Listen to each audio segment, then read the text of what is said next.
नमस्कार, मेरा नाम है मनीष कुमार सिंह और आप देख रहे हैं 4 पीएम महाराष्ट्र। और जैसा कि आपको पता है कि महाराष्ट्र में 5 चरणों में मतदान होने हैं, जिसमें से 4 चरणों में मतदान जो है वो हो चुके हैं और 5वां चरण जो है वो 20 मई को है, जहां वोटिंग होगी 13 सीटों पे और जिसमें मुंबई की 6 सीटें भी शामिल हैं इन 13 सीटों में। तो अब जो है वो लड़ाई फाइनल स्टेट में पहुंच चुकी है, लेकिन इन सब के बीच में जो है वो पॉलिटिकल लड़ाई भी जो है वो असली नकली के फेरे में जाके फंस चुकी है।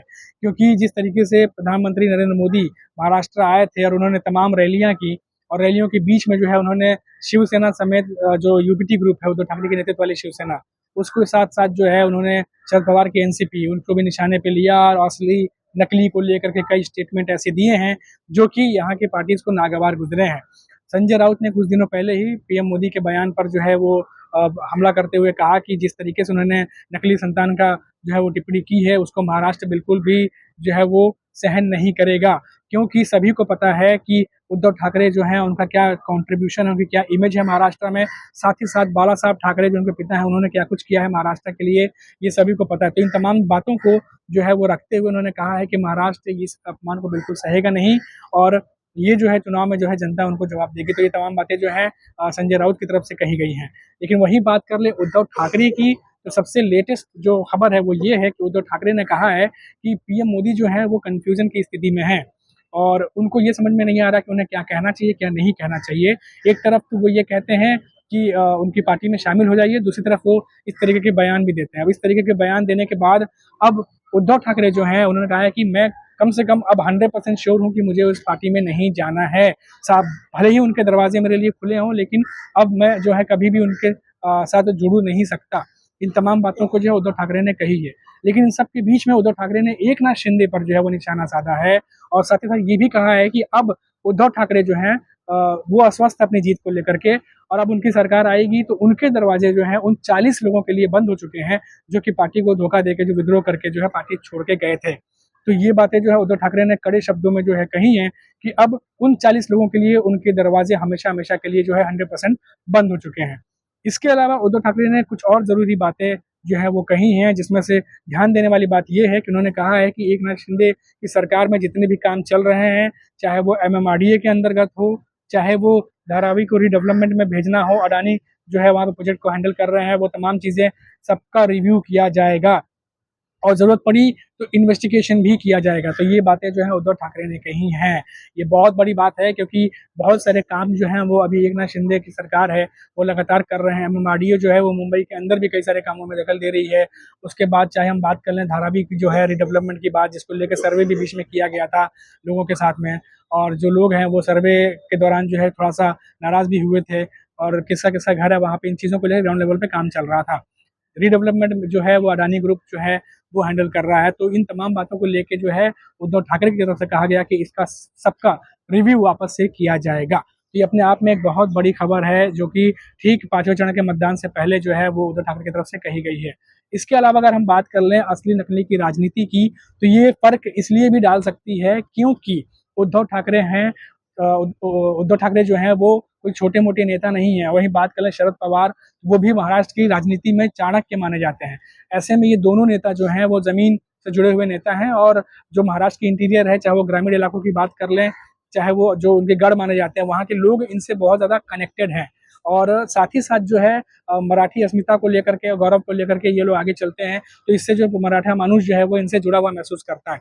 ऐसे में अगर पीएम मोदी की तरफ से असली नकली जैसे बयान दिए जाते हैं तो जाहिर सी बात है इसका नुकसान जो है वो जरूर उठाना पड़ सकता है इन चरणों के मतदान में जो अभी होने वाले हैं, या फिर ये 5वें चरण के मतदान में। क्योंकि फिर से मैं बताऊंगा कि ये नेता जो है वो जमीन से जुड़े हुए हैं।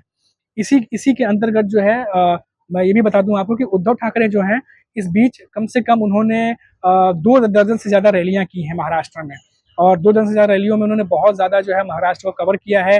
चाहे वो ग्रामीण इलाके हों, चाहे वो महाराष्ट्र के इंटीरियर हो, वो तमाम जगहों पर गए हैं जहाँ पर लोगों के साथ उन्होंने जो है सामंजस्य स्थापित किया है और रैली को संबोधित किया है। और क्या कुछ उन्होंने किया है और क्या कुछ गवर्नमेंट नहीं कर पा रही है उनके लिए, वो तमाम बातों को है जो उन्होंने कहा है। वहीं अपना मैनिफेस्टो जो भी है वो भी उन्होंने जो है एकदम चुनाव के दौरान जो है वो लॉन्च किया था, लोगों के सामने लेकर के वो आए थे कि वो क्या करने वाले हैं। तो इन तमाम चीज़ों को लेकर के जो है लोग उनसे काफ़ी जुड़ा हुआ महसूस कर रहे हैं। अभी एक वीडियो भी आया था जहाँ पर उद्धव ठाकरे जो हैं वो बारिश हो रही थी बहुत तेजी से रैली के दौरान, और उद्धव ठाकरे खड़े होकर भाषण दे रहे थे और उन्होंने कहा था कि मैं यहाँ खड़े होकर भाषण दूंगा, क्या आप लोग हमारे साथ यहाँ खड़े हैं। देखा गया कि सारे लोग जो है उस बारिश में वहाँ खड़े होकर के उनके भाषण को न सिर्फ सुने बल्कि वहाँ से हिले तक नहीं। तो ये एक कहीं ना कहीं दर्शाता है कि लोग जो है वो कितना कनेक्टेड है उद्धव ठाकरे से, और जो ग्रामीण इलाकों में वो विजिट किया है, जो रेस्पॉन्स उन्हें मिला है वो किस तरीके का रेस्पॉन्स मिला है। अगर ये भीड़ वोटों में कन्वर्ट होती है तो जाहिर सी बात है कि जो एनडीए गठबंधन है उसको बहुत बड़ा लॉस हो सकता है।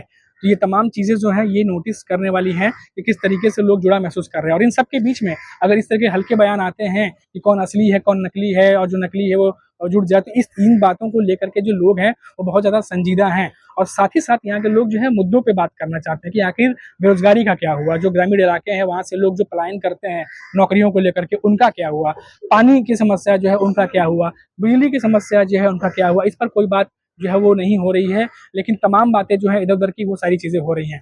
तो घूम फिर कर जो है जो सरकार है, मौजूदा सरकार है, उसके लिए अगर इस तरह के बयान आते हैं तो ये बिल्कुल भी फेवर नहीं करेंगे। ग्राउंड लेवल पर हकीकत जो है वो कुछ और है, और जो हम देख पा रहे हैं कि इस तरीके की बयानबाजी जो है लोगों को नागवार गुजरती है। और वो मुद्दों की अगर बात करें तो लोग कनेक्टेड फील करते हैं, जो कि इन दिनों उद्धव ठाकरे जो है वो करते दिख रहे हैं।